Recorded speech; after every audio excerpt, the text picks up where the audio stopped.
we are seeing growth rates in AI that outpace anything we saw in the SaaS worlds. One of the companies we're working on right now is growing over 1,000% a year. Where do you see labor when it comes to AI use? It allows us to save our time for what I think is most valuable, which is me spending time with the CEO. Many AI native companies that are out there today are growing at these rates because enterprises realize how important it is to adopt these tools quickly. And I think we're just scratching the surface in terms of what AI can do. These models keep getting better. The older models are still good. They're coming down in terms of cost. When you do find something that's, hey, there's something here, what is the spark that makes you go, okay, this might be a fit? And then what level of due diligence, like what's that process? The two things that to me are most important about a company. The Venture Capital Show is sponsored by Itza Consulting. Itza Consulting is a one-stop shop for emerging VC funds and their portfolio companies, offering financial operations, investor reporting, and controller CFO advisory services, all under one roof. So let's get into it. What sectors are you investing in right now? So we invest only in B2B software and services, so growth stage technology companies. We are focused on AI native companies at the core. It is, obviously AI is the elephant in the room right now, Right. In terms of technology. Within B2B software and services, each of the partners at Delta V have an operating background. And because of that, we have a view of the world based on our prior experiences and spend all our time in a particular sector. So each partner has a pod of folks underneath them, and we are dedicated and focused on a particular sector. So for me, it's infrastructure software, which is a mix of about half cybersecurity and half developer tools, AI, all the infrastructure components that sit behind an application within technology. But as a firm, we are broader. So there's a partner that focuses on AI services, managed service providers around some of the AI ecosystems like Anthropic. We have a focus area around vertical AI. So vertical industry plays, technology that applies to an end industry vertical like sports or government or maritime, all with thinking about how you apply AI to those end industry verticals.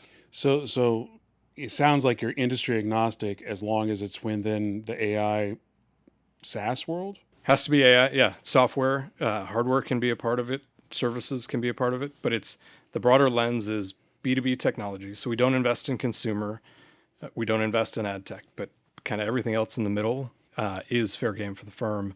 But we take a very thematic and focused view even within that lens, on a partner by partner basis. So like right now, I have a friend of mine who is a fractional AI C-suite. I don't even know what he calls himself, but he comes in, pay me buku bucks, and I'll be your fractional C-suite for AI. Mm-hmm.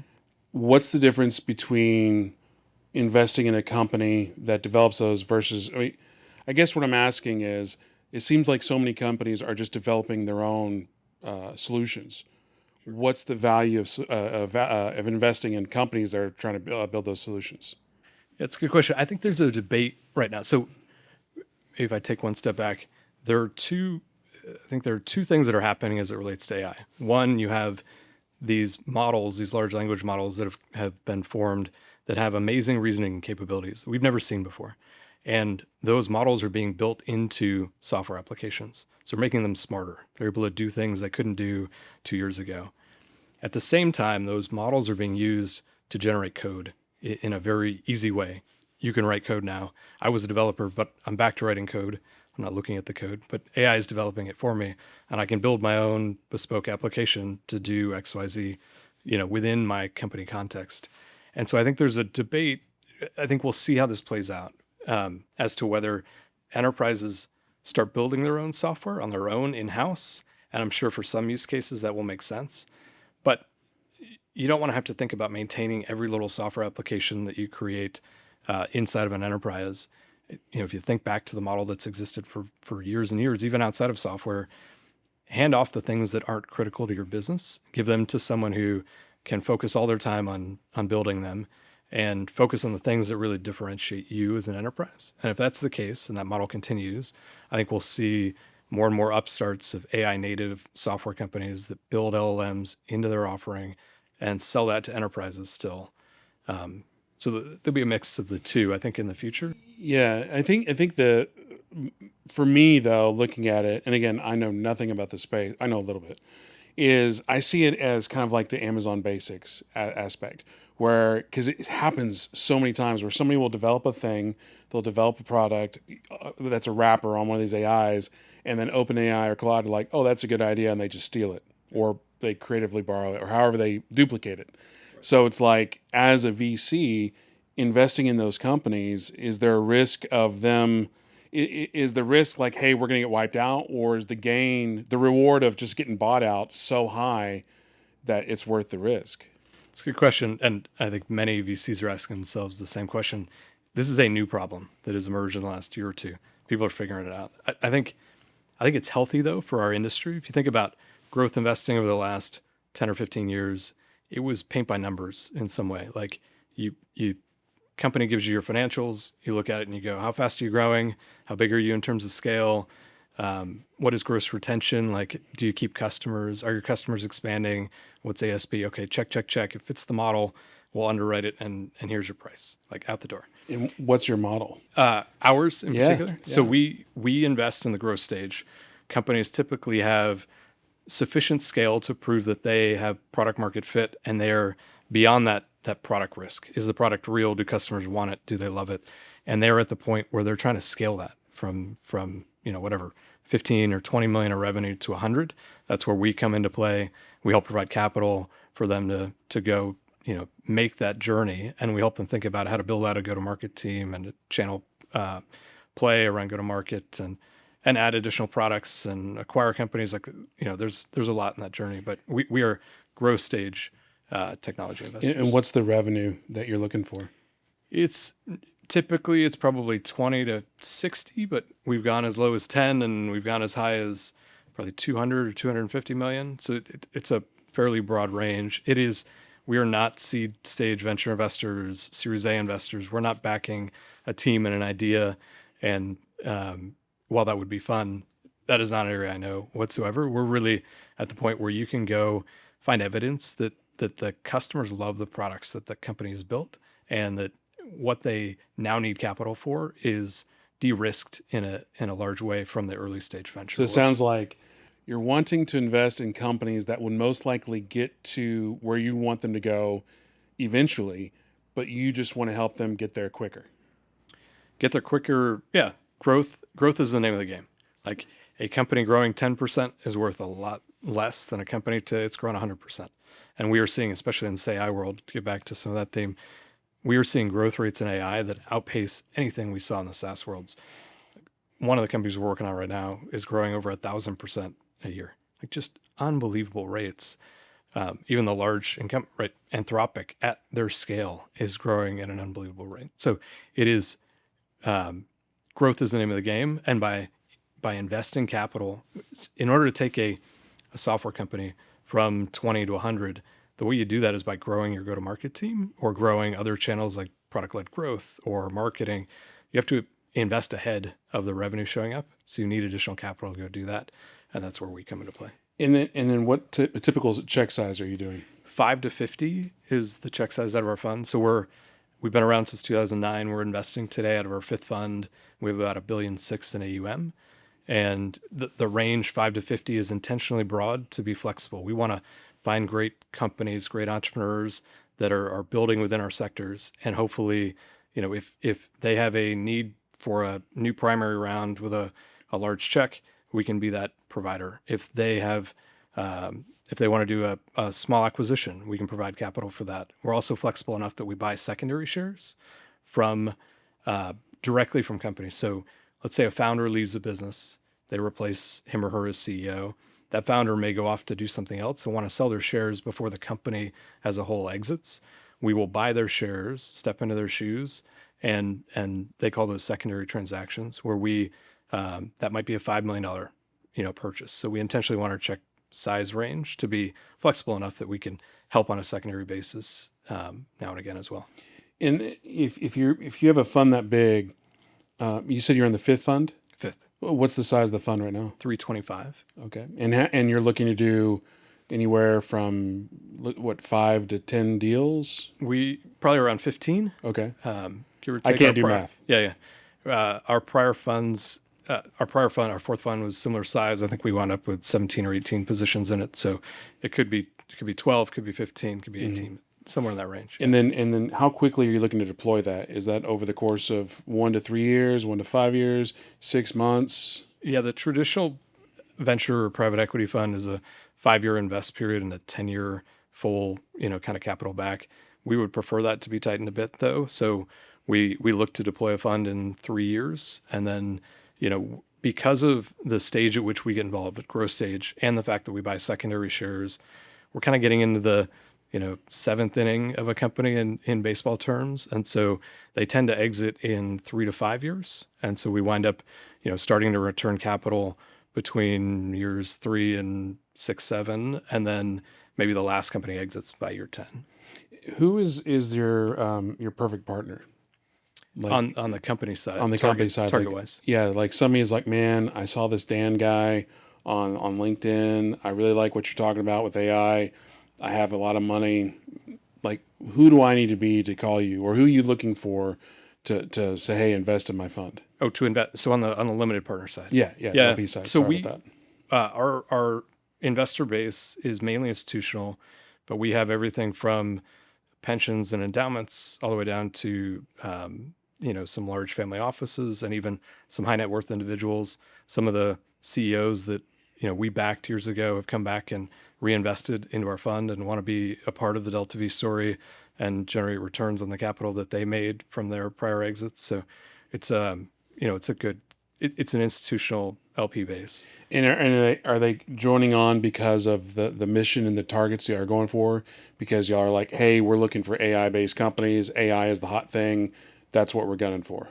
Yeah, I think each probably resonates with different parts of the strategy, but I think the things that come through most are because we have operating backgrounds, we're different. I did go to business school, but I'm not a finance guy. Like I'm an engineer. I went to business school. I'm definitely not a finance guy. But I'm an engineer at heart. I was a computer science major out of MIT and was super technical early in my career. Spent about 8 years of my 20-year career operating in different roles. Was a part of Cisco's operating teams, and then a part of their corp dev team my last 2 years. And so I kind of bring that lens to we all bring this operating lens to our investment process. It's different than just someone looking at numbers on a page. Like we've sat across the table from investors in the same way that, we sat on the side of the table that the CEOs that we're investing in sat on. And I think that gives us a different perspective, and the CEOs resonate and want to work with us in many ways. But our investors are also, I think they resonate with the stage at which we invest tends to have less risk than the early venture stage. So our loss rates are a bit lower, and our return of capital happens a bit quicker. We wind up exiting companies in a fairly rapid fashion. Because you want that velocity up. Exactly. Going back to the model of what you're investing in, obviously we talked about you wanted a high percentage of growth. Mm-hmm. You wanted that revenue side. What about EBITDA? What about profit? How does that play in? Because obviously you can have, like you take Disney, and I know Disney's not a VC, but I'm just saying, I don't know what the numbers are, but it's like, say they make $100 billion a year. Well, they only profit like $2 billion. Their profit margin is so small. But obviously, is that real or is that accounting magic? Yep. So, like, how do you justify, or what are you looking at to get something that you want to write a check for? It's a good question. We maybe there are different schools of thought if you look at venture capital broadly, the West Coast and the East Coast views on things. In the West Coast, venture capital investors are out investing in companies that are burning money and will burn until the next round, and will burn probably until they go public. Especially in the AI world. Exactly. That is not our model. We, in many cases, we actually invest in EBITDA positive companies or companies that are at break even today, especially the services part of what we do. Those companies can grow much more efficiently and need less capital to get from, start to 100 million of ARR. on the cyber side and the AI infrastructure side where I invest, companies tend to have a burn rate. But what we want to know is that they have enough cash on the balance sheet, either from our investment or already prior to our engagement, that they can wind up getting to break even without having to raise another round. I think one of the mistakes that entrepreneurs get into is that they assume that whatever, I just raised a C and I can definitely raise a D, and I'm going to burn $20 million a year until I get to raising the D. The macro environment, the time that you go to raise the D, may not be what it was when you raised the C, or the company's performance may not be. And so now you wind up, effectively running into a wall, running out of cash and scrambling to find some way to get cash or to cut costs. And that's not the model that we want to employ. So capital efficiency is super important to us. The ability to have plenty of cash on the balance sheet to get to break even is what we really look for at the end of the day. What has been your favorite company so far? So we've invested in 57 companies. I love, we've had a ton of fun in a number of different ones. And so hard to pick exactly one. I'd say though maybe Arctic Wolf has been my personal most successful and most fun company to work with. It's a cybersecurity company that provides outsourced cybersecurity services effectively. It used to be called Managed Detection and Response. We invested in the company at about 35 million of ARR, and today they could go public, tomorrow if they needed to. They're in the multiple hundreds of millions of dollars of ARR range. Watching a company like that grow year after year at an amazing rate, is just super impressive to witness. And even today, the innovation they continue to drive into the platform is, I'm a product guy at the end of the day. So watching what they build on the product side is super fun. They've taken AI and applied it into their security operations. So it used to be an outsourced service where you had humans that would go in and look at a customer and say, well, did you get breached? Where are the vulnerabilities, et cetera? Those humans still exist, but now they're augmented by AI in a big way, where you can go remediate vulnerabilities and find threats within the attack surface. And that's going to help them improve gross margins. It helps them, sell to a broader base. It's where the world's going in AI, and they're on the front edge of adopting those tools. It seems like your investment ethos is spot on, because as so much money is being thrown into AI, the need for cybersecurity is just going to grow at that same rate. And I think a lot of people may not even think about that. I was just having dinner with the guy I know the other day, and this is kind of a random topic, but we're talking about cybersecurity.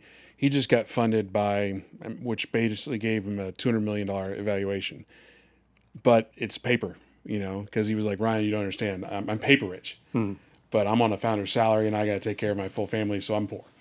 That's where secondary comes in. Yeah. But it's just interesting though, that like you could be, hey, I'm a founder of this $200 million evaluated company on the cutting edge of everything. I'm poor, So how do you deal with founders where, hey, I've been grinding it out for a couple of years. I have these needs. Is that where the secondary comes in? Be like, hey, we're involved here, but let's give up a little more so we can get you paid. Completely. Secondary is a big part of what we've done since the inception of the firm, going back to 2009. It wasn't as commonplace back then, but today it is very understood that these entrepreneurs work for a decade before they wind up, ultimately exiting the company. Not just the entrepreneur, but the whole team under them, that is grinding it out for these options, and their families go like, when are you going to bring something home? When are we going to put the addition on the house? Or how do we put the kids through college? And so what you're seeing increasingly occur is employee liquidity programs get put in place, where investors like us step in and we say, we'll buy a portion of we'll effectively allow anyone who's been here for at least 4 years, 6 years, whatever the threshold is, to sell 10% or 15% of their vested stock, allowing them to really tangibly, feel the benefits of what they're building at the company and take some cash home. They still have plenty of equity remaining in the business to be excited about and motivated to go crush it from here. But it takes a little bit of the stress off of, squeezing the steering wheel a little too tight as to, how do we make the next step and not avoid losing that value that I think I have on paper. So secondary is a big part of what we do. We're seeing it, I think, help these employee bases, help founders. And then on we're talking about money, talking about exiting and whatnot. You're targeting a 3 to 5 year exit. Mm-hmm. What multiple is currently in your sector?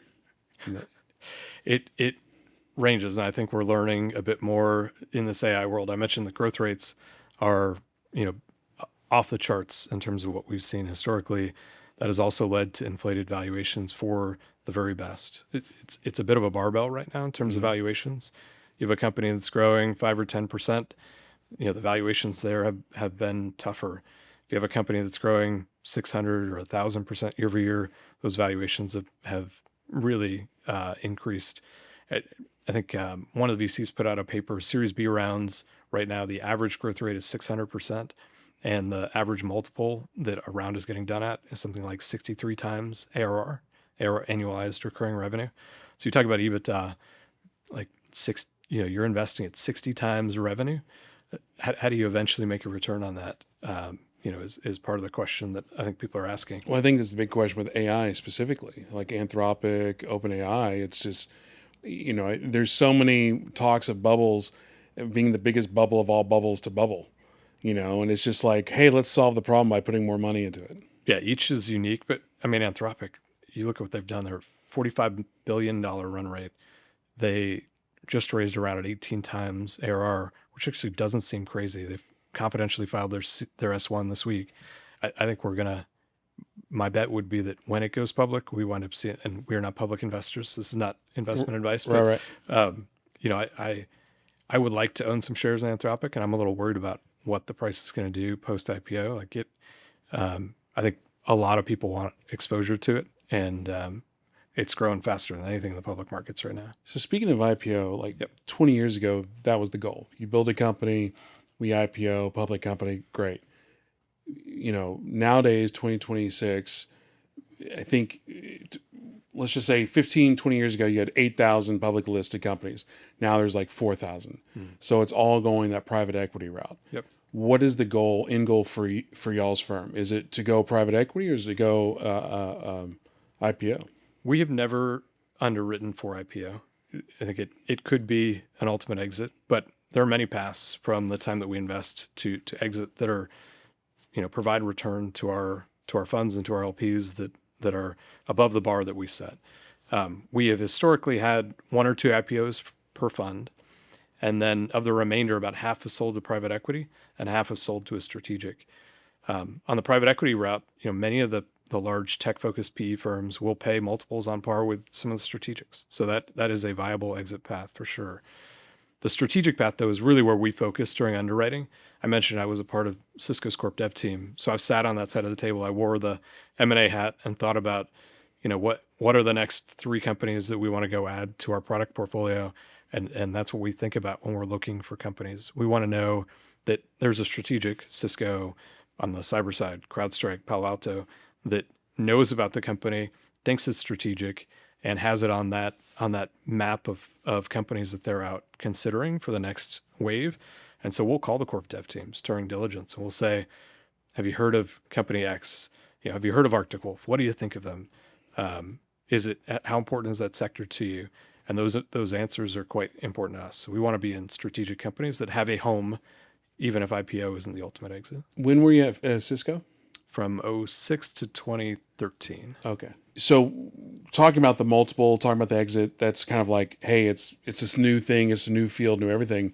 Is there any past anything to kind of like judge it by, or is it still kind of like throw against the wall and see what sticks? There are already exits occurring within the AI space that we can point to and provide some benchmarking. Validation. Yeah. Not only of multiples, but of, what are the types of things that either the large foundational labs want to acquire in, or, I think every enterprise today, all the large Fortune 500s that do M&A are thinking about how do we modernize our own stack, and how do we go buy that next AI thing that's going to help us really, change the way we're viewed from a legacy software company to something that's AI native and AI first. So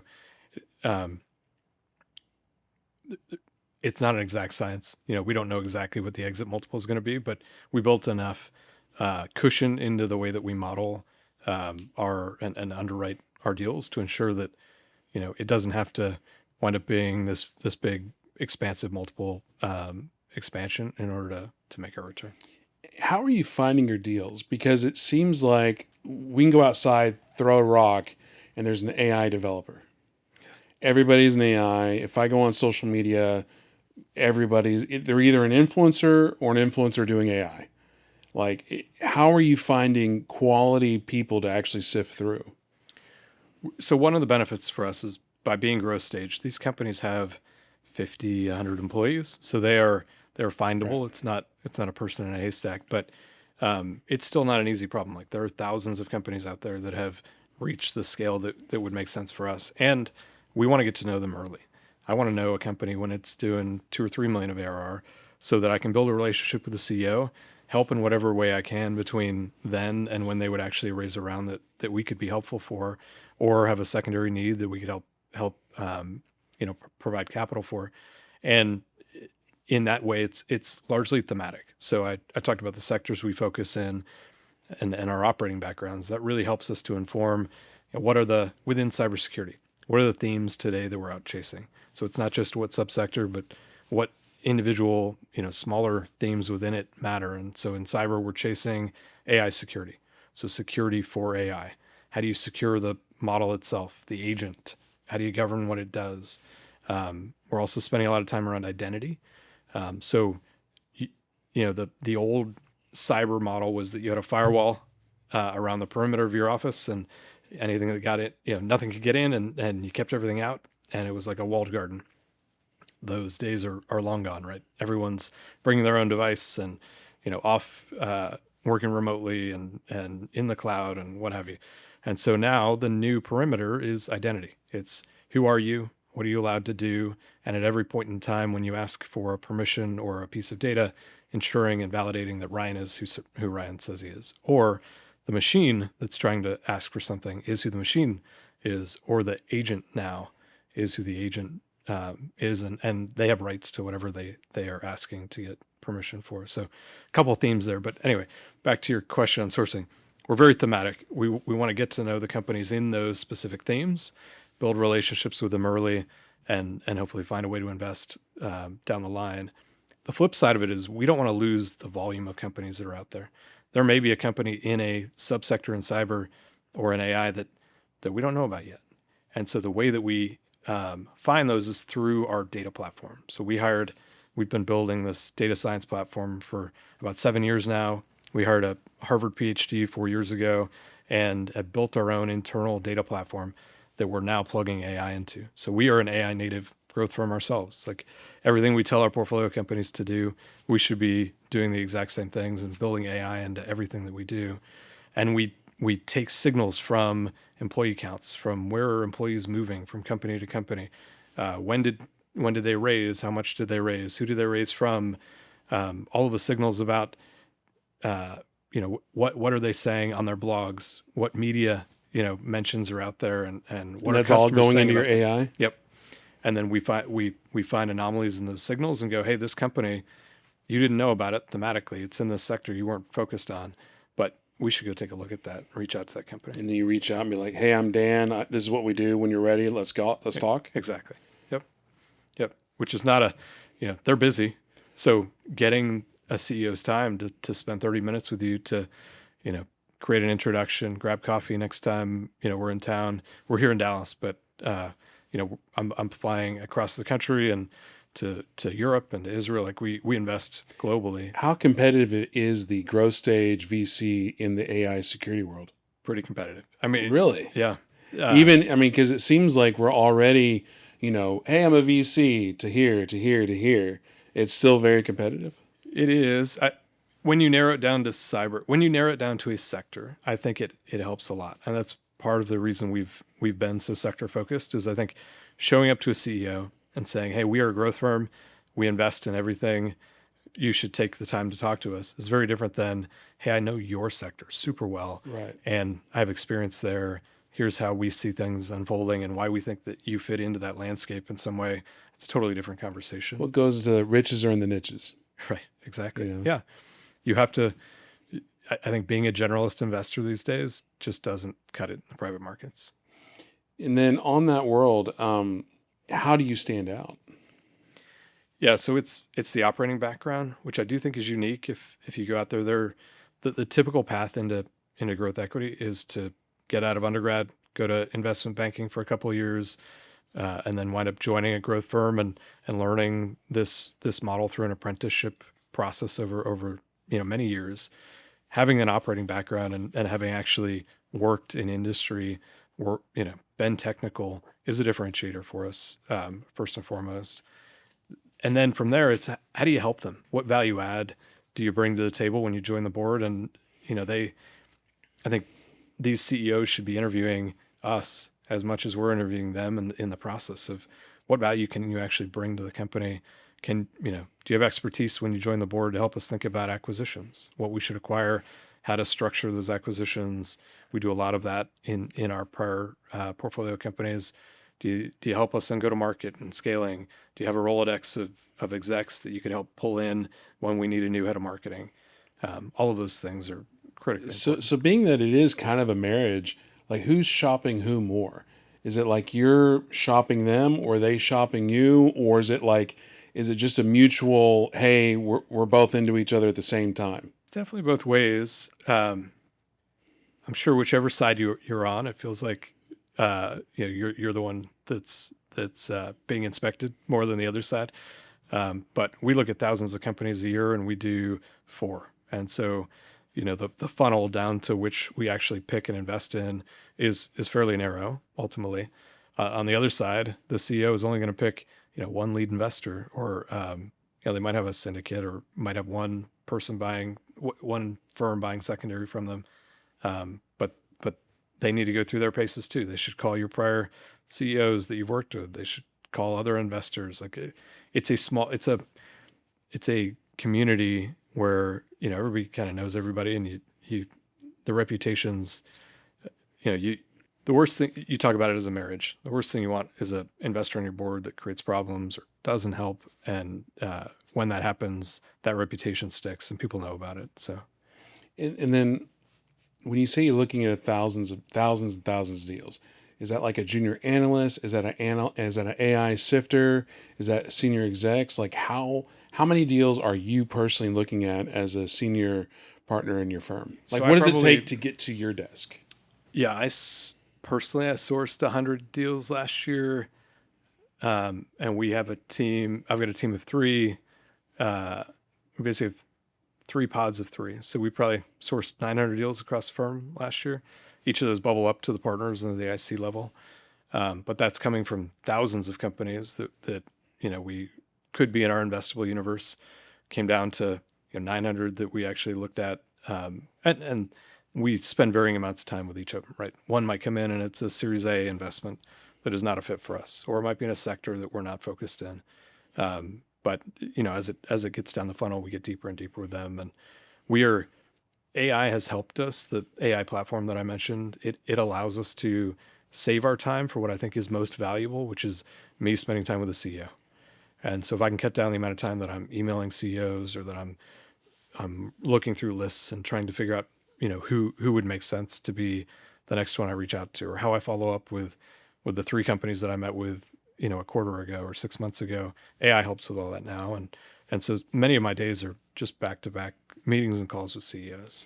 Well, because I would assume, because when I hear, hey, we looked at thousands of deals, junior exec, 30 seconds, 5 seconds, not a fit, not a fit, not a fit, here's gold. When you do find something that's like, hey, there's something here, what is the spark that makes you go, okay, this might be a fit? And then what level of due diligence, like what's that process? Is it 30 minutes? Okay, this needs to go to the next level. What is that due diligence process? Because obviously M&A, anywhere from 6 to 18 months. For what you guys are doing, what is that process and how long does it take? We probably get to, on average, I'd say we've probably known the companies that we invest in for 18 or 24 months before we invest. That might be 3 years. Right. We're cultivating that relationship over time. And so we've heard them tell us what they were going to do. We've seen whether they performed and executed as they did, or they made a pivot and added a product that now is taking off. And so there's a longitudinal aspect to the diligence for sure. It's not, hey Ryan, nice to meet you. Here's a data room. Read through the data room, and we need a term sheet in 2 or 3 weeks. Like that's challenging. I think on both sides, it's a marriage, right?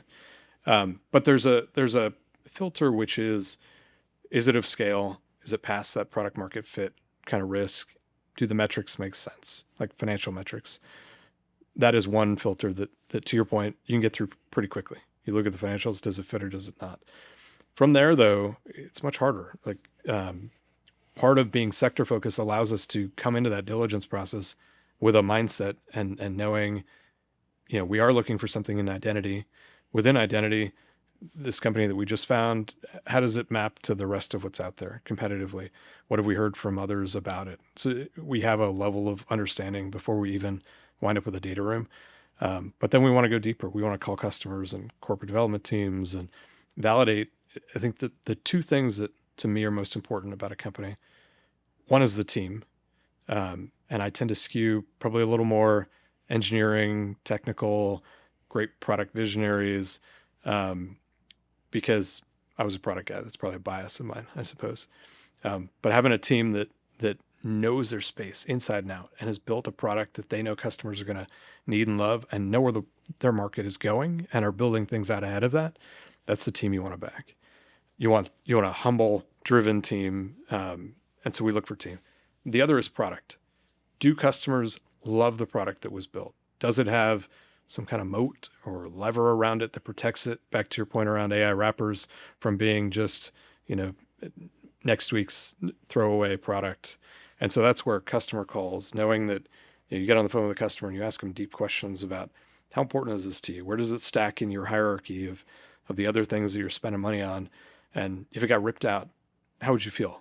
Like, would you be a little disappointed, or would that really hurt you if you didn't have this product? We want to know that customers love the product. So team and product to me are the most important. You can figure out go to market. You can figure out how to scale it from there. But you need those two first ingredients. Obviously, it's just this giant filtering, to get down to a deal. Yeah. And obviously, if somebody, hits you up and, they're looking for a seed round for CPG, you're like, hopefully an AI or assistant will not even allow that to get on your desk whatsoever. And then it's like, are they in the right sector? Is it growth? It gets there, gets there, gets there. You just said customer and what was the second one? Product and team. Product and team. Yeah. How are you determining if that's a good fit? Because obviously you have public domain knowledge, you have your AI going out and do research. Are you interviewing customers and you're interviewing prospective customers? Are you testing out the product yourself? Like, how in depth are you in the process? All of those, everything that you just mentioned. One, you can get some public signals that before you actually call a customer. So things like G2 Crowd, Gartner has some online reviews. You can read through Reddit, depending on what the product is. You can read through Reddit reviews.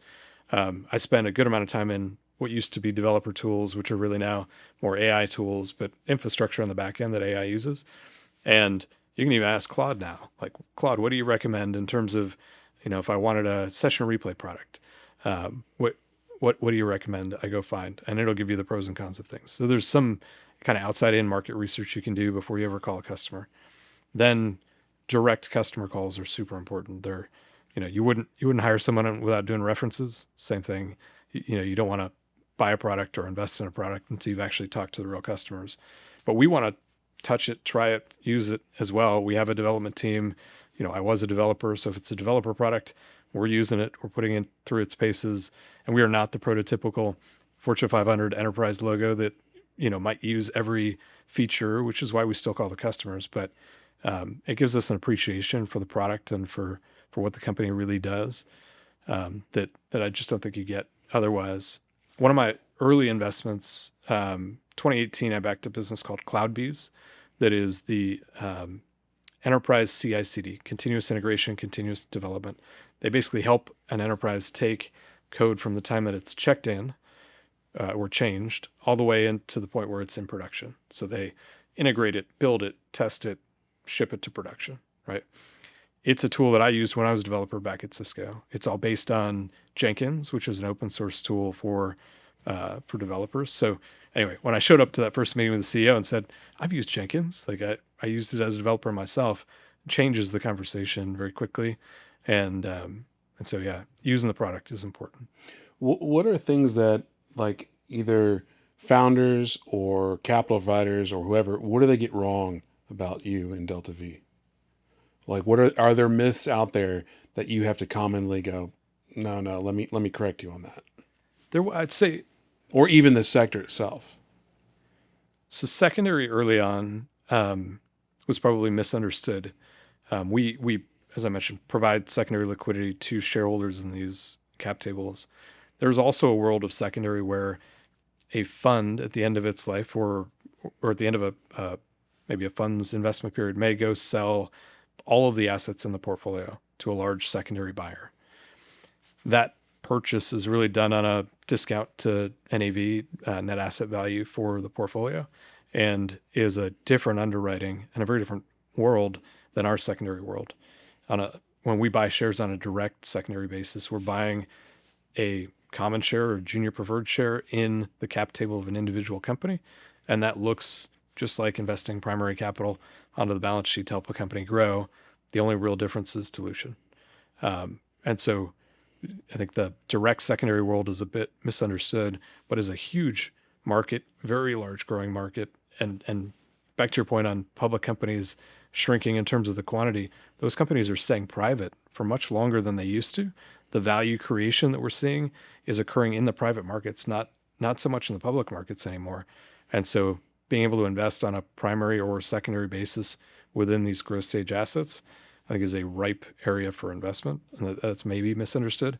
I do think broadly, limited partner dollars just on a mixed basis tend to go heavily into buyout and heavily into public, and growth is a smaller, subset of that pie of where institutional dollars go.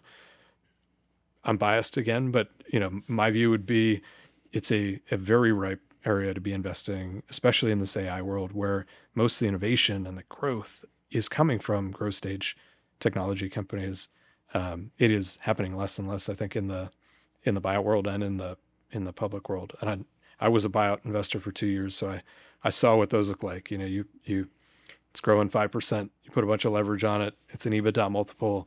It's a very different world. Here we're generating returns through growth, and that growth underlying it is innovation that is, I think, driving our global economy forward. It's AI is what's going to drive GDP growth. Like it's the most exciting place in my mind to be from an investing perspective. Being that you're in the growth stage of venture capital, obviously venture capital is still much more risky than, say, private equity. But because it's the growth stage, not like pre-seed, what sort of cap table positioning are y'all trying to get? Like, hey, we're about to give you $520 million, $550 million. We want 50%, we want 80%, 10%. Like what? Obviously it's deal specific, but what are y'all trying to target? We tend to take minority positions, and that's fairly typical of the growth stage within venture. We own anywhere from less than 1% of a company all the way up to 45%. Maybe we even own 52% of one, but it spans the gamut. We're not solving for an ownership stake. We do wind up, if we invest in a primary round, typically that comes with senior or at least pari passu preferred shares. So there is a cap, like a waterfall and a cap stack where you sit. If we're buying secondary, often that's buying a common share that sits below that preference stack, or it's buying a junior preferred share from an angel investor who, invested in the seed, has been in it for 10 years and is looking for liquidity. But yeah, ownership percentage is really not a focus for us intentionally. Back to the flexibility of, we want to find great entrepreneurs that are growing amazing companies in our sectors, and hopefully let the flexibility of our capital, of our check, allow us to help more of them in different places. So when you're on the board, you're not necessarily flexing like, hey, we want to go this direction. You're there to support and help. Yeah, and we don't always take a board seat. We'd prefer to lead, but there are times when a company comes to us and says, hey, we want to run this employee liquidity program, and we need $10 million to provide secondary liquidity to the top 15 folks in the C-suite. And we say, okay, great.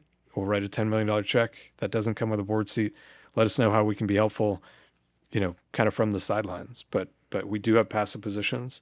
That allows us to really focus our time on those board seats where we that we do take. We want to be one of 2 or 3 folks in the room that's really helping to drive the company forward within that cap table. And what does that look like in terms of support? Like, is it expertise? Is it connections? Is it all the above? Like, walk me through. You just gave me a ton of money. We just did our first board meeting. I presented a problem. Yep. How are you helping solve that problem? We put together what we call a Delta V flight plan. Delta V is an Astro That sounds term. sexy as hell. Is it? Delta V flight plan. Flight plan. Yeah. Which is, we underwrote the company. We thought about the levers to pull to help the company grow from here forward at the time that we underwrite it. Let's put a plan together. Let's make sure that we're aligned with the management team that we're getting involved in, that they want to go execute on that plan too. And so that's bespoke. It's different for every company. It might be we want to go acquire 15 companies over the next 2 years, and we're going to use that and organic growth to take the company from here to a couple $100 million of ARR. It could be we realize we're entering a new phase of the company and we need to level up a few of the C-suite folks. We want to bring in a new CRO, a new CMO, and it's help in bringing in a network or a recruiter that can help them find the best talent that we can to bring into those companies. It could even just be benchmarking. Like, how do we know whether our marketing dollars are going in the right place, and how does that compare to the rest of the portfolio? We've got a whole process around that. It could be raising debt to do something on the capital market side, or even positioning them for ultimate sale at the end. What strategics that we talk to that know of you and like you have you not talked to yet, and you should start building and incubating a relationship with, so that ultimately that partnership down the line where Cisco calls you and buys you is because you've known them for 3 years and they've watched what you've done. Companies don't get bought, they get sold. Companies don't get sold, they get bought is the motto. You don't go hang up a for sale sign and hope that Cisco decides they want to buy you. You got to build a partnership with them along the way, and be in a place where they decide that's a shiny object I want to go add to the portfolio. Yeah, and you see that and you hear that so many times, whether you're watching this podcast or somebody else's podcast, or you go to an event, you hear a speaker, you hear a professor. It always comes down to relationships. And you hear it so much that it sounds like these guys sound like they're full of crud. But then you see it firsthand, you're like, okay, maybe there is something to that. Completely. Yeah, that's business, right? It's as much as the dorky engineer in me wants to be able to sit in a basement and build an awesome product. Yeah. It turns out you kind of have to talk to people. Yeah. And AI is never going to replace that, which is, I think a positive. So speaking of like mentorship and relationships, what happens when you see the founder, the company, the majority owner wanting to deviate from y'all's roadmap? Like, how do y'all navigate that? It's a good question. Our cap tables wind up being distributed. I mentioned we don't own a majority, so it's not our sole decision to go, hey, you're wrong, you need to go do this. Right. We might be wrong. The first step is listen to the CEO, and ultimately I get back to what are we backing? We're backing great teams with great products. If you backed a great team, maybe you should listen to the team about what they're seeing, because they probably know the market and where they're headed better than you do.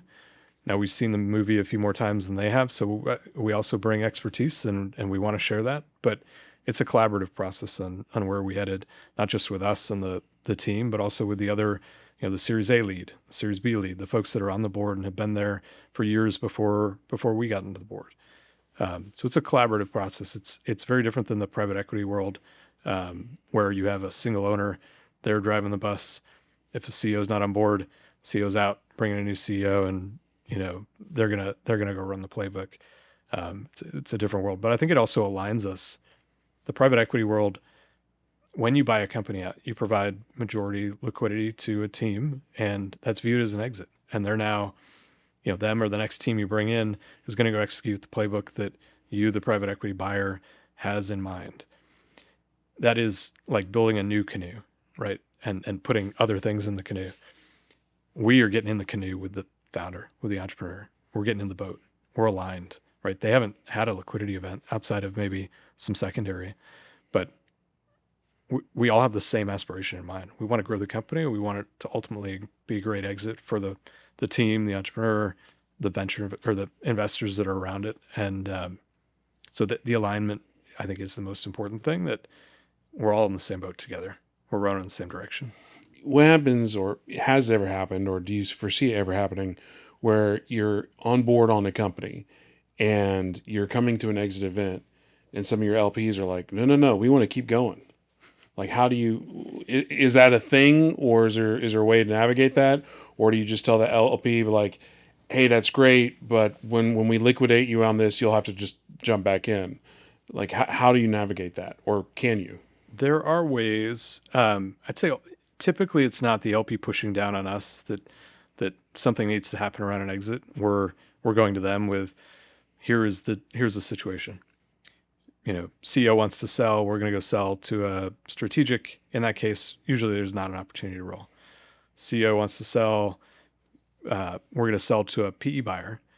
If you want to roll into that PE buyout, you could do that, and we could allow them to either do that with our shares or to invest separately alongside it. There are ways to allow them to stay in, but typically the LPs wind up aligned with that.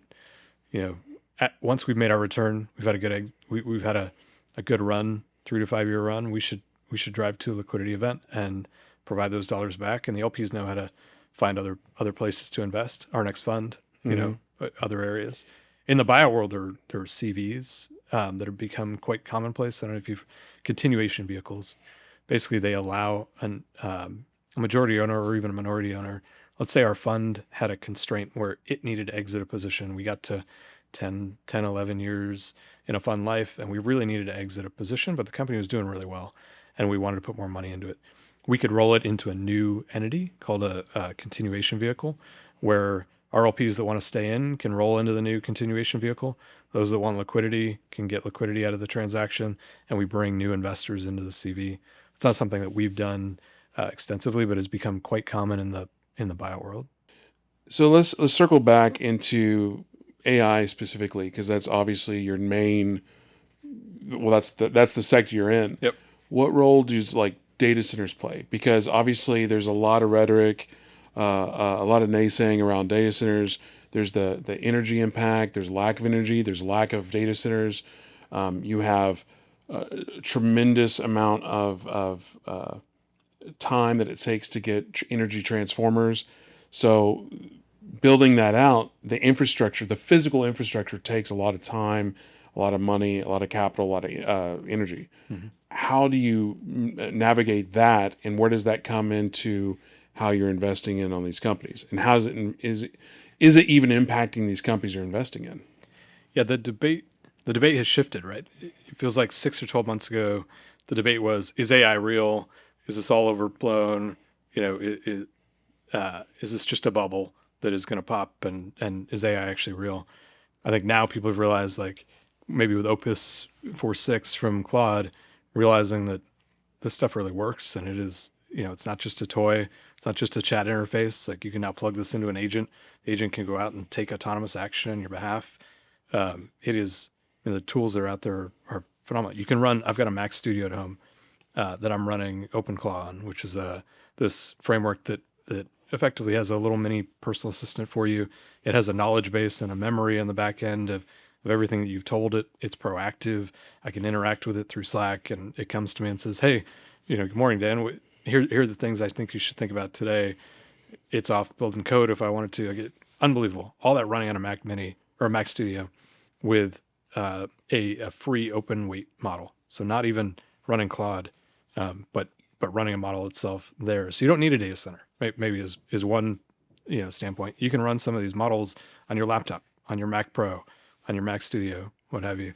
I do think the debate now, as you point out, has shifted to: is the supply-demand constraint an issue around data centers? Is now the hype and demand for AI is so high that all of these large foundational labs, that SpaceX are out building these massive data centers, and they are buying GPUs from NVIDIA at crazy rates, and they can't find electricity. And the bottleneck around how you build a data center feels like it continues to change every week. Whether at one point it was GPUs, then it was memory, now it's maybe electricity, or even the permitting process around getting, some municipalities don't want a large data center sucking all the electricity out of their area. So they're going to put data centers in space or in Alaska or what have you. So they're figuring out, I think anytime you find a bottleneck, You get creative people that find kind of ways around it. To me, and we do have my partner Rand spends a lot of time in digital infrastructure. He seeded a company called Zayo that went public in fiber. Just invested in a company called Vero that's also a fiber play with tailwinds around AI. And so we were spending time there and thinking about how we maybe invest on the capital side into data center plays or one level up from that, compute related entities that maybe apply more of a more software on top of the bare metal itself, not just the data center, but offer as an API a sandbox for an agent to play around in, like companies like Daytona and E2B. So there's a whole world there that we are thinking about and wondering how we invest in. I think the most important thing though is that constraint highlights the fact that AI is valuable, that it is I think maybe the most transformational technological change we will see in our lifetimes. Period. Full stop. Like this is I get chills. I can feel it. To be living through this period of time and to see the changes that are coming from AI, like it is awesome. It's really neat. And I think we're just scratching the surface in terms of what AI can do. These models keep getting better and better. While data centers and electricity and all of this may have environmental impacts, the innovation that's coming is pushing the price and the cost and electricity required for a model. Like you go back to GPT-4, its cost is coming down dramatically. So the cost of reasoning is dropping. The models are getting better. The newer models cost about as much as the old models used to, but the older models are still good and they're coming down in terms of cost. And so I think we're going to have to, this is kind of the heyday of let's go figure out all the applications of AI and not worry about token costs and token maximize. Some days I wonder, I find myself going, oh, I didn't use all my Claude tokens today. Like what was I doing wrong? I'm not out building. I'm not out leveraging all the tools that are there. And so I think that's the push right now. It will switch, I think, eventually to, well, what model do we really need for what workload? Can we use an open source, open weight model that is a whole lot cheaper and run it on a Mac Studio? Can we, choose to use GPT-4 instead of Opus 4.7 because for a particular problem, because that's all it really needed. And so I think the cost optimization will come later. We saw this in cloud. At the beginning, everybody just started throwing everything on AWS and using cloud. And then as you got to the end, a whole bunch of software providers popped up to help you optimize where were you putting your workloads, in which clouds, which were ephemeral, kind of spun up and spun down, servers, which were on all the time. Like, we can optimize the cost down the road. Today, we just got to build. So, slight pivot, but still in the same vein of this conversation. Yep. Labor force. When the cotton gin was invented, the inventor was like, hey, I want to help end slavery because the cotton gin will make it to where we need less slaves. And all it did was maximize and make more of it. We need more labor. We need more work. And a reason I bring it up in this conversation is so many people see AI as a way. Well, before I do that, let me give you another example through history. The Gatling gun. The inventor of the Gatling gun wanted to end war. So he created the most deadly machine gun of all time in that era. And all it did was maximize war and killed more people. And so I bring up those two examples because those two inventors were like, hey, we're trying to do away with that, but we ended up doing more of it. So the reason I bring it up for this conversation with AI, so many people in the labor force are saying it's going to wipe out all these jobs. But then you also have saying people like, no, we're going to need even more labor to be able to maximize the AI. So where do you see labor when it comes to AI use, and how does that affect you as a VC firm in your investments? Yeah, that's a good question. I think I take the approach outside of slavery, but that you depicted. That's probably not a good choice for a podcast. Like immediately demonetized, immediately like, nope, can't put that on the internet. Yeah, but it is what it is. We're all adults here. Yeah, completely. I more mean, I think when you have technological innovation, you wind up wanting more of it. It has that's not the only example. There are plenty going back, but we've seen it even in our portfolio companies. As these code gen tools have come out, every developer uses it. Now you need more developers. You want to go build things faster. It's not, hey, okay, now we're going to do exactly the amount of output that we did before, and we're just going to cut half of the development team. I think it's exactly the opposite. It's we can get to that next product, that next feature. We can beat the competition much faster by hiring more developers and giving them all these tools. Well, what happens is then all the competition does the same thing. And now I think what you're doing is driving output up. And that helps GDP growth and is a positive for the economy. I think there will be certain jobs that change. Like there are things that people are doing today that are better done by AI. And hopefully those people can adapt to AI, adopt it, find a new, way to go use it. And we're still going to need more people, but we're going to need developers. And those developers don't have to have software engineering backgrounds anymore. They may just be product people who now know what the product should look like and they can describe it to Claude and Claude can build it. And so I think there's going to be a shift in terms of technically and functionally, what is each individual person doing? But I think there's ample opportunity to go grab right now to think about what other responsibilities could you take on? How do you use AI? But I think the most important thing is adopting it. There is a broad spectrum right now of people that either are naysayers and don't want to use AI, and even developers that say, I've written code this way for my entire 20-year career. I can do it better than Claude does. I don't want to touch it. And then there's the other end that realize that these tools have amazing leverage and they adopt them to the hilt and they find new applications for them. Those are the folks that I think enterprises are going to want to keep in their workforce and find new responsibilities and roles for. So if there are people with fear of this out there, I'd say go play with the tools, use them like they are. It is so much fun to use. Nights and weekends, whatever you need to do, play with Claude, Cowork, Claude Code, OpenClaw. There's a new one called Hermes. Like, go play with all these tools. They have amazing value. Because I think what's happening is in an enterprise, there used to be this concept of a 10x engineer. So you had your engineer that was like a 1x engineer. They were good.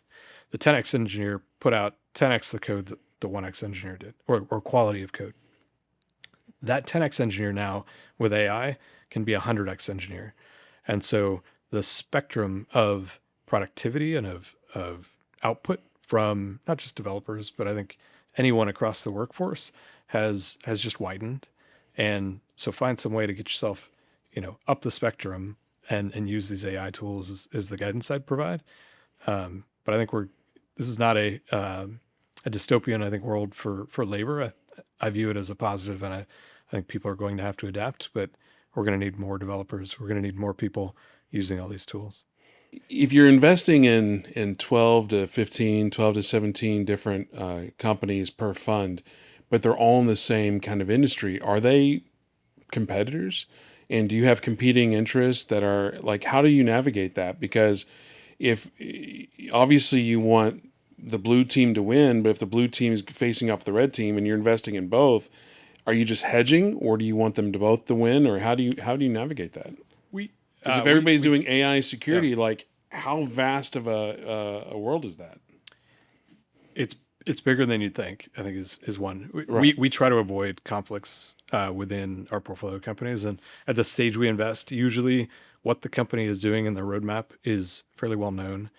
I think the earlier stage folks get into this constraint a little bit more, where seed stage firm will go out and seed 100 companies, and they may all look different at the beginning, but eventually, 5 of them pivot and they all wind up focusing on one end market, and then they grow and they back them more, and you wind up with direct competitors in a portfolio.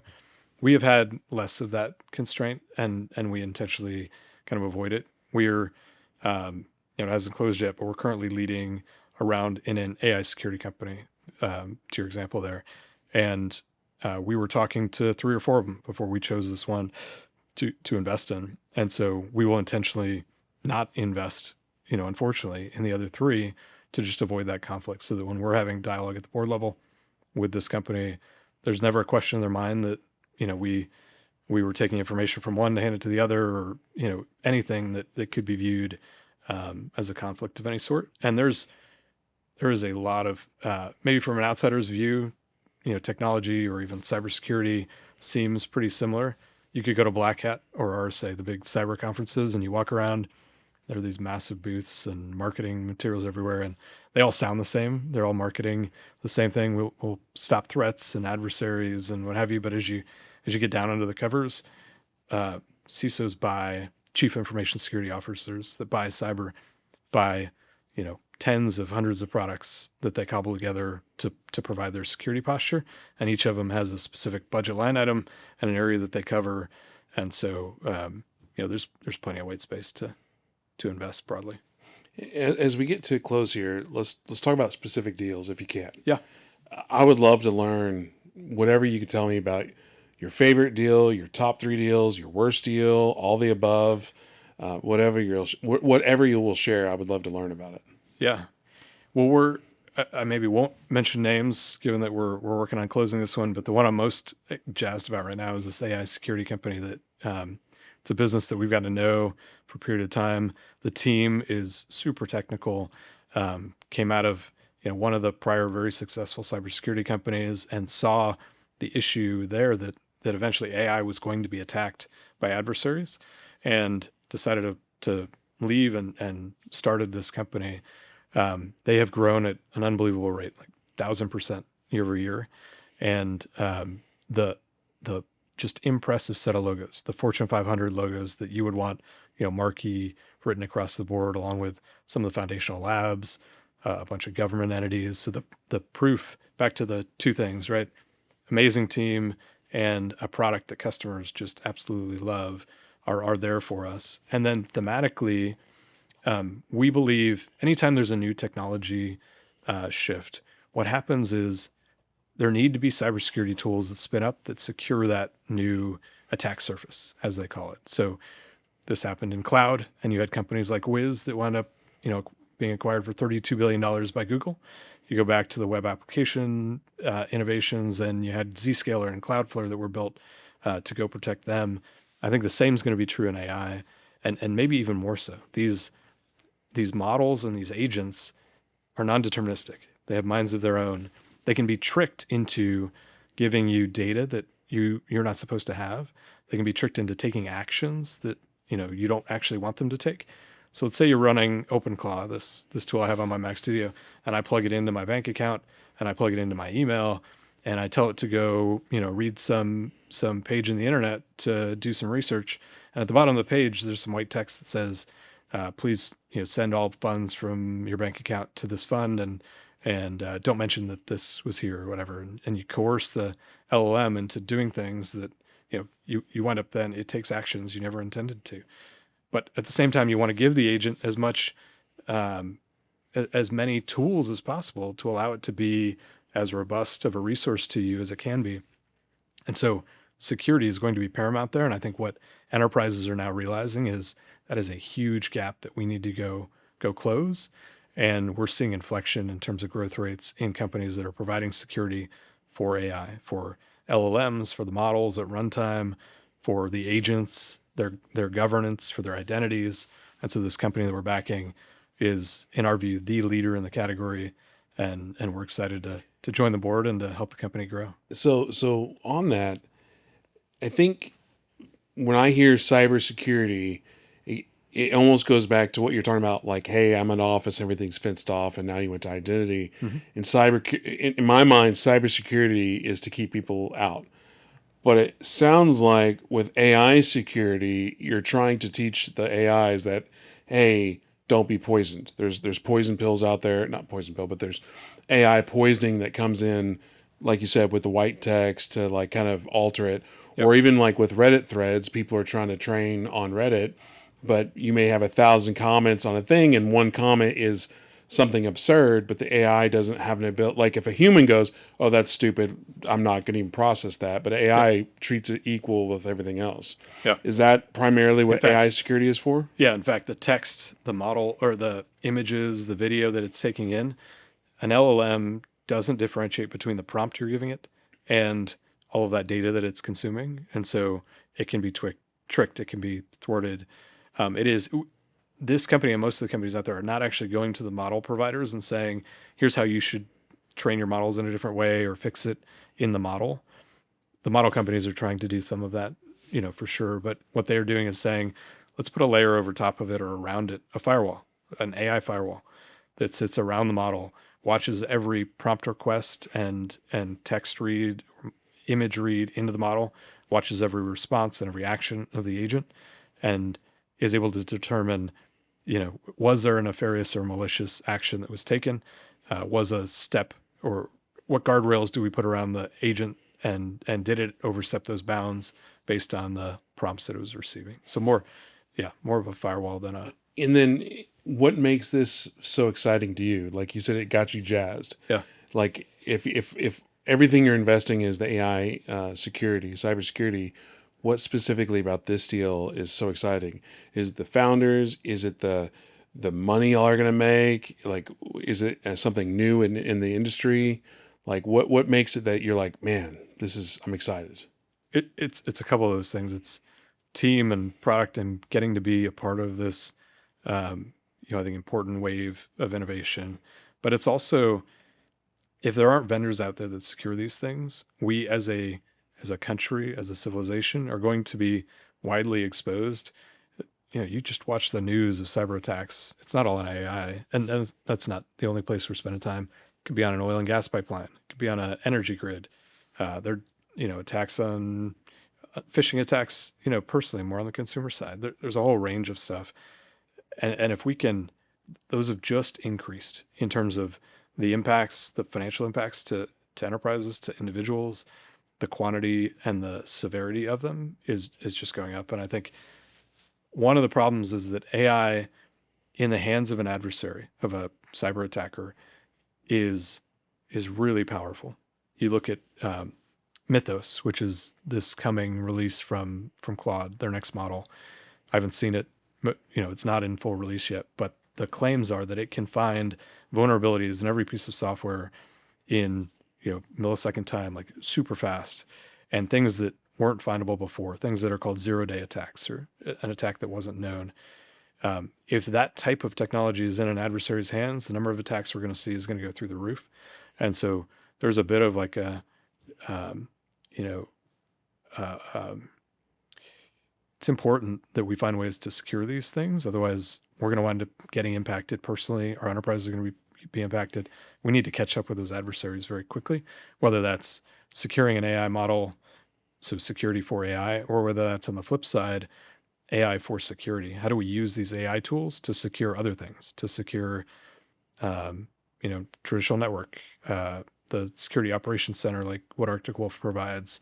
We've got to find ways to quickly build AI into everything because the attackers are getting stronger.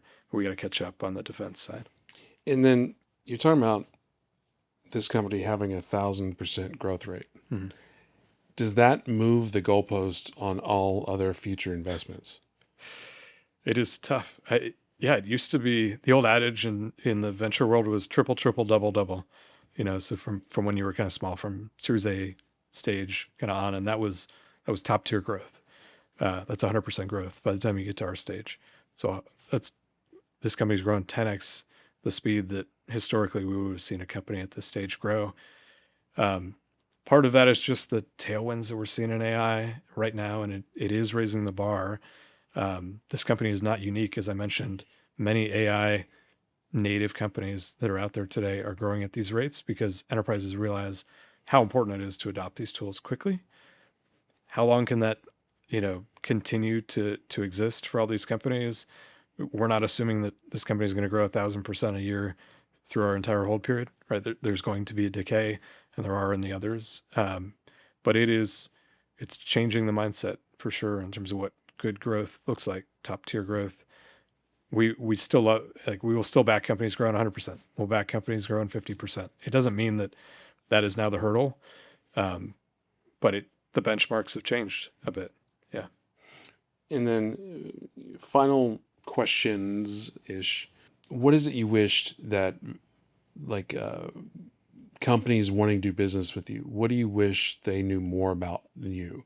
Like, what is it they get wrong? What is it you have to repeat yourself? Like, what do you have to continually tell people about you and your company that maybe they get wrong? Yeah, I'd say you asked about how competitive the growth equity space is. There are a number of firms, and they're some very large firms. There are firms out there that are multi-stage that do seed A and later stage and have raised multi-billion-dollar funds. Those have the mind share of people know those names, they're household names. And if you're a founder, the first impetus might be to call one of them. I think, so one, it's awareness. We want people to know that we're here, where we're investing, and we want them to give us a call when they have an interest in raising capital and secondary liquidity, anything that we could be helpful for. And we want them to know that we are different from an operating background perspective. It's very different than the big, very large growth firms that are finance folks at the end of the day. And so, we have a different perspective. We come at the world from a different angle. And so just knowing who we are and making sure they give us a call when they're looking for something in infrastructure software, in AI services, in cyber, in digital infrastructure. And what is it you need? Like, if I heard an amazing quote on the deal table from one of our guests, Neil and Youngblood. He said, one of his mentors gave him this advice, is if you're in the room with the President of the United States, have an ask. Mm-hmm. So what is your ask of somebody? Like, what do you need help in? Yeah, look, we're super collaborative. We want to, I think network is important. The folks that growth venture, it's a small community. We all kind of know each other, especially within smaller sectors like cyber. The ask would be, don't be shy to reach out. Like, we would love to build new relationships. And I think, back to what AI can't replace. It can't replace the people interactions. So whether it's a founder or a CEO or another growth investor, venture investor that wants to compare notes on the sector, we're here and we'll love to spend time, with them. Maybe the other side of it is just one of the most recent books I read was the Almanac of Naval Ravikant, who was one of the Angel List founders and he's gotten me down a track around philosophy and stoicism and a bunch of stuff too. But the thing that's relevant to this is that there are basically three things that provide leverage in the world. You can either work 9 to 5 and get paid however much money per hour for the work that you do, and maybe that goes up if you're a doctor versus a bricklayer. Anyway, bricklayer. Thank you. But the things that provide leverage are capital, which we kind of know about, code, which I've known about my entire career, and media. And so, media is probably the area that I appreciate your time here, Ryan, because it's a bit of a new world for us. We are dorky engineers who are out focused on finding great products and great teams. Well, I'd love to sit with you and say, hey, look, how can Harper Belmont help you? How can I help you out? Would love that. Yeah. So the flip side of that question of what do you need help in is how can you help others? Like, what is your give? Mm-hmm. I hate to, I don't know, it sounds so silly, but what's your ask? What's your give? But what could you provide other people? What could you give to people? Look, I love teaching, providing advice, like back to the networking and relationships component of this. I have folks from, alumni from some of the schools that I was a part of or different organizations reach out and, just want to know, how'd you go from being a software developer to investing in these companies? Or, what are your thoughts on AI and where things are headed? And I'm happy to give it, to share my advice, to share what I've learned. I am still learning. Like, I think that is the most important thing. That when I came out of undergrad, my dad always told me, you should go to MIT, like great school. So I get into MIT, I study super hard. I get out, I'm like, I've made it. It's the finish line. Like I've learned everything, success, top of the mountain. And then you realize, like, no, it's all about the journey.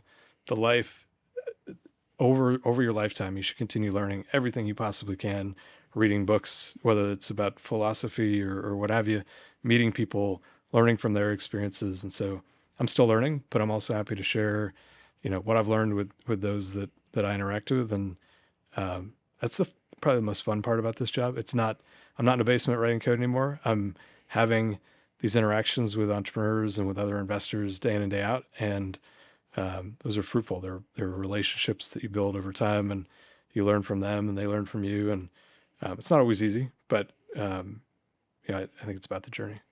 Well, Dan, thank you so much for being on. This has been great. I've learned a lot about you and what y'all are investing in, and hopefully we got everything. It's been fun. Thank you for having me on, and really appreciate it. Congrats on all you've built as well. Yeah, thank you.